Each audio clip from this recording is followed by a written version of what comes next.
fractured nation truly rise anew, or will the weight of history drag it back into the shadows?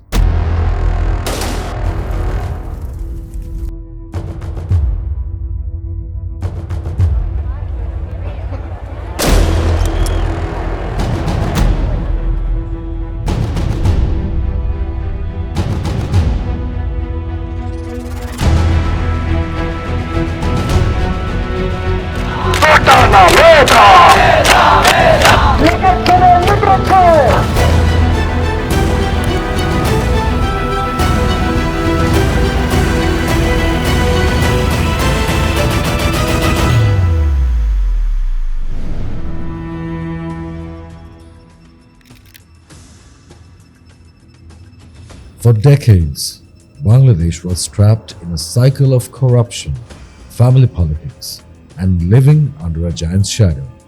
But now, the nation has a chance to rewrite its story. One that doesn't end with handshakes in Delhi or dependence on foreign powers.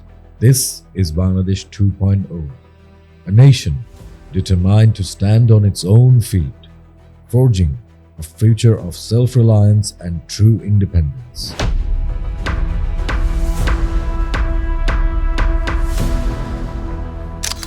Let's confront the undeniable truth. India. It's no secret that India has had a major influence on Bangladesh's affairs, whether it's energy deals, water sharing agreements, or strategic partnerships. They've always been a key player in the equation. But here's the catch. Many feel that this partnership has been largely one-sided. For years, Bangladesh has relied heavily on India, often at the expense of its own interests.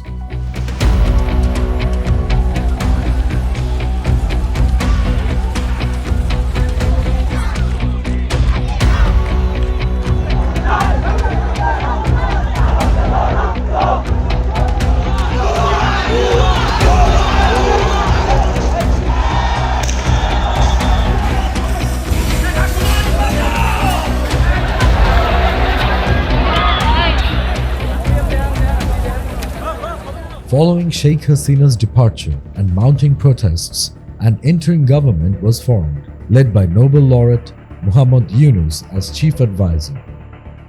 The transition was supported by the military, with General Waqar-Uzzaman ensuring stability.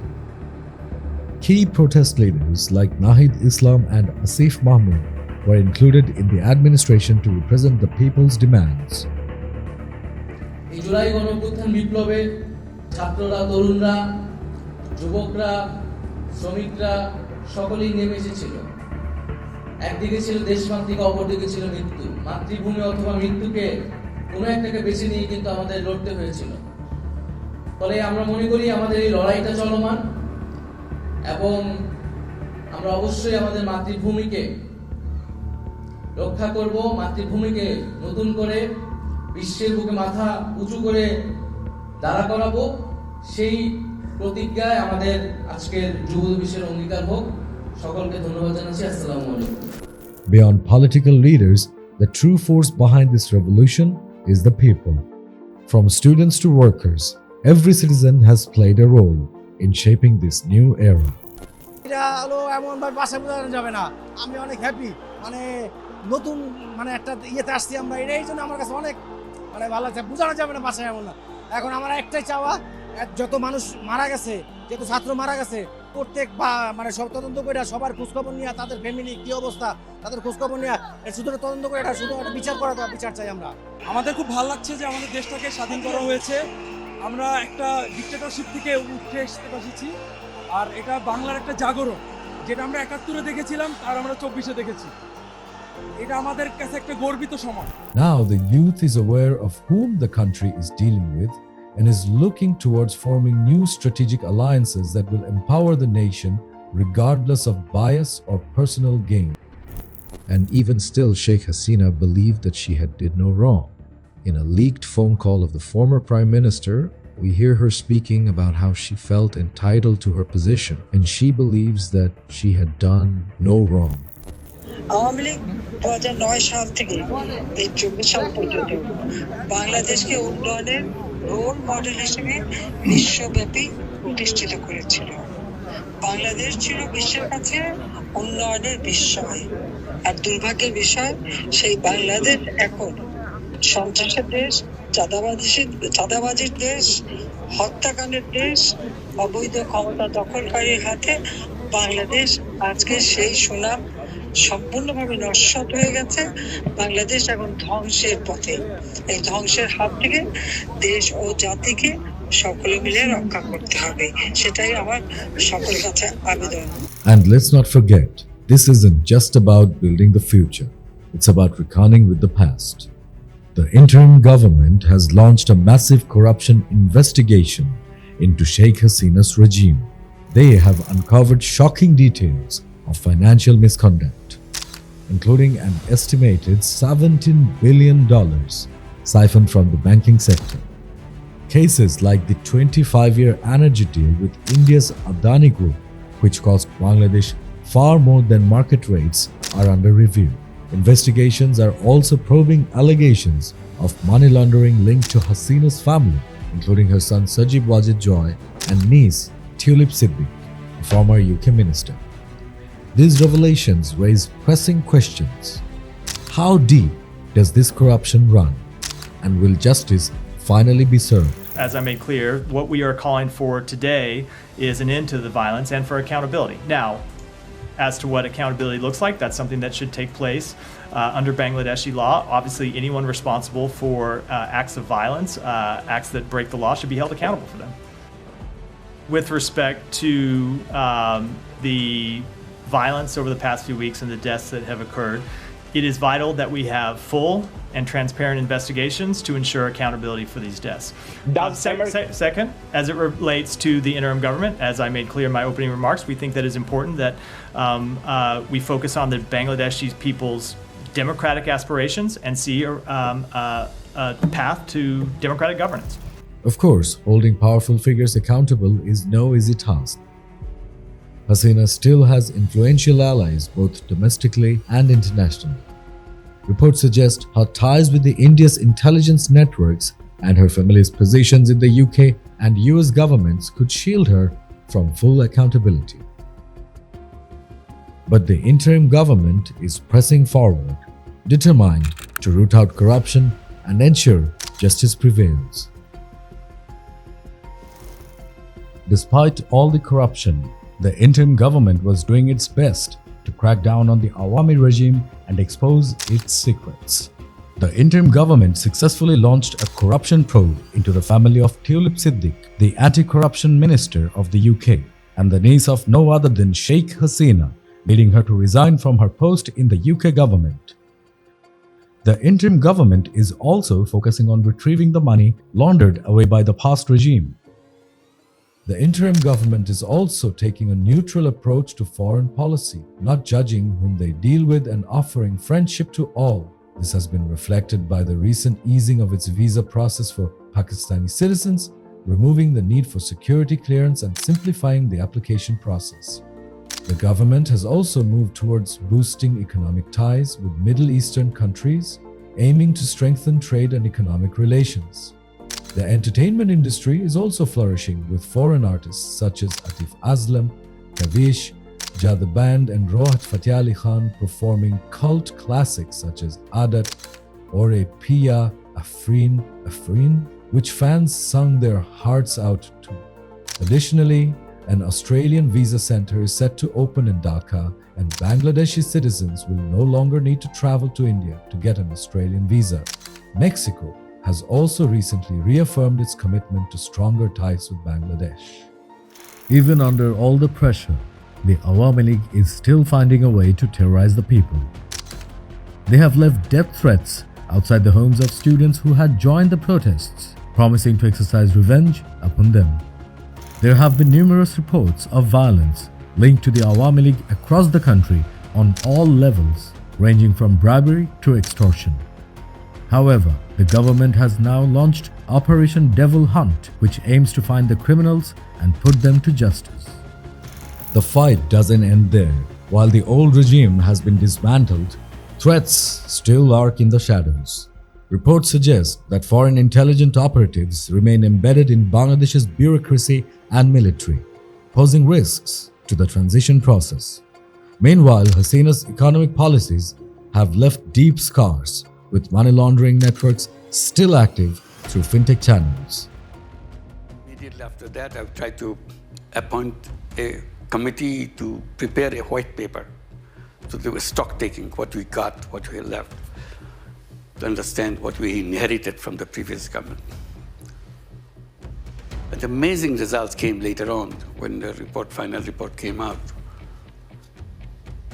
The amount of money laundered away from the country. From the banking system, the total amount they've estimated, calculated, it's about $17 billion from the banking system, just laundered away. Very simple thing, very easy way.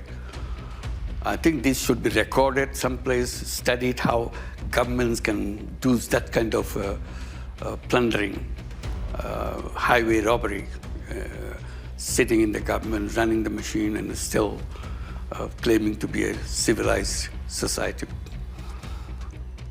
The simple way they did it, under the gunpoint, you let the board of the bank resign, and government or a person like the head of the government, Hasina, she puts her own people in the board and let her friends and relatives take away as much money as they want. The road ahead won't be easy. The interim government is already grappling with major challenges, from stabilizing the economy and managing inflation to rebuilding public trust in law enforcement. Economic stabilization is crucial, as the country's economy is limping after billions being looted. Key reforms have been initiated, including commissions to overhaul the electoral system and judiciary. But progress is slow, and public patience is running thin. Will the interim government be able to change the system? Or will the military intervene, pulling Bangladesh back into darkness? There are still questions that the public demands answers to.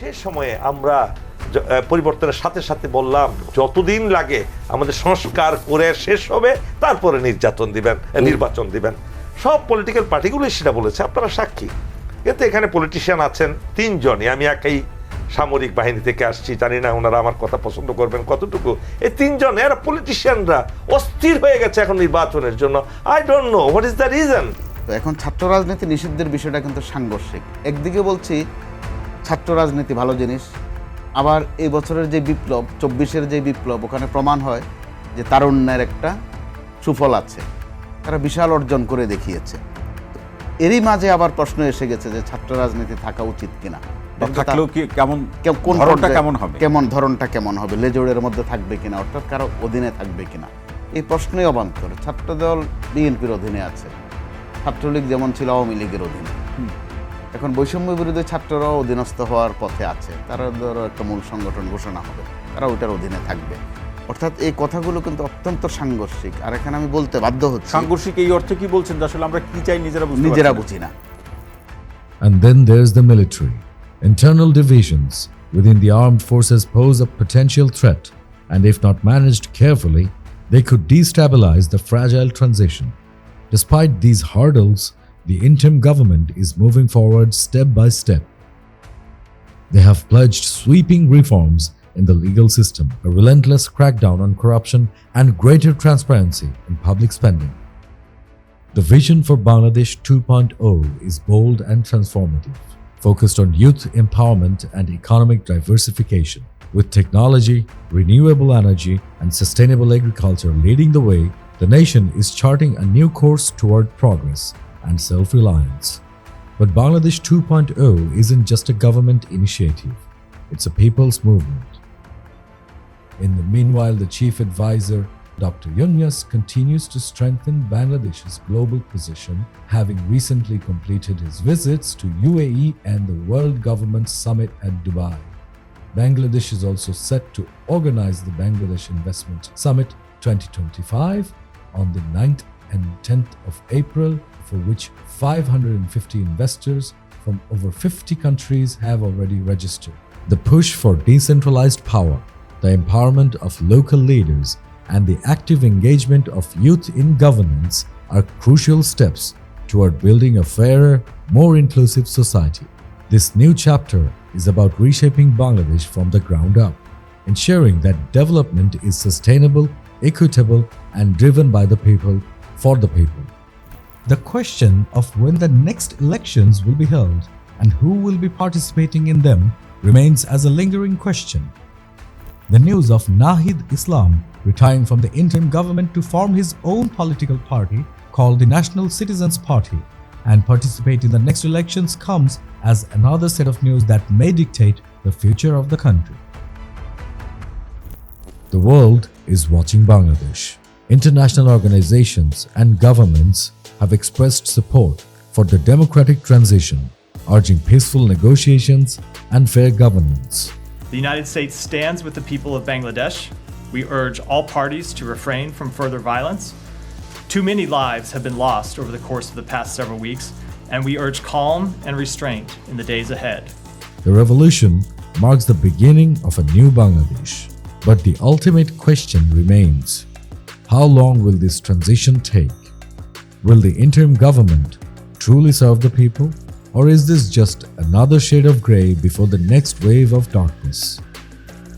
The revolution has begun, but the battle for Bangladesh's future continues.